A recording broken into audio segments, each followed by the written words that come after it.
Gusto mo bang magbigay ng affordable accident insurance para sa mga employees mo?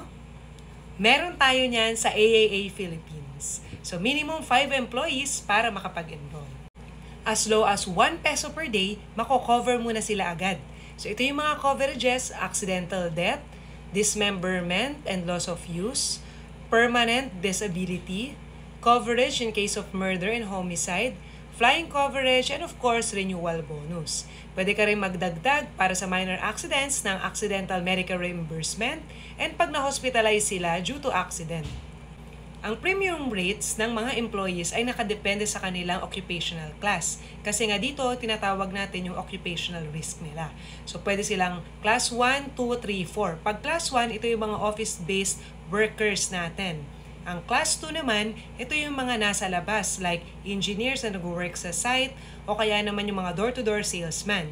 Yung class 3, ito yung mga semi-skilled at skilled workers natin na gumagamit ng light machinery like electricians, plumbers, and the like.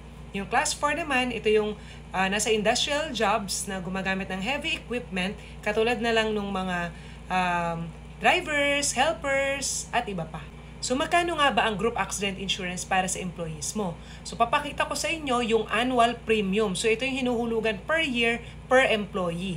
So, pag basic plan lang, so makikita mo dito, pag class 1, 30 pesos lang, 30.60 pesos per year para sa isang empleyado. So, 20,000 accident insurance na yan. So, kung meron kang 5 employees, 150 pesos lang in a year, tigto 20K na sila.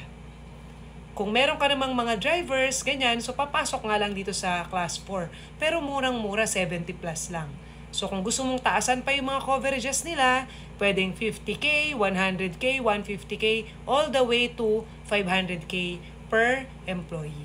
Kung gusto mo naman lagyan ng AMR or Accidental Medical Reimbursement para sa minor accidents, ito yung nakagat ng aso, nakalmot ng pusa, nahulog sa hagdan. So yan, may dagdag na dito. Since instead na basic coverage lang, meron ng kasama.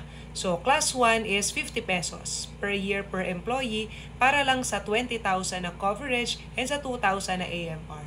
Pag ang gusto mo naman, lagyan siya ng hospital income benefit pag na-confine siya sa hospital due to accident. So, ang pwede lang is 100,000 na coverage. So, makita mo dito, yung class 1, 200 plus lang per employee per year. And kung gusto mo naman yung plan 4, meron siya lahat ng mga coverages na sinabi ko kanina.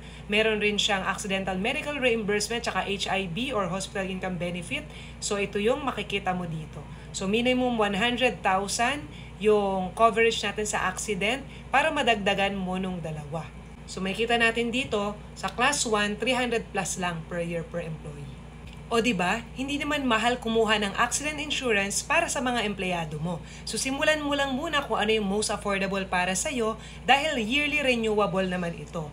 So pwede ito sa lahat ng mga registered businesses here in the Philippines na may 5 minimum employees. Pwede ka ring sumama as owner. So if you want to cover one of your most important assets in your business, which is yung employees mo, so comment down below or you can send me a message.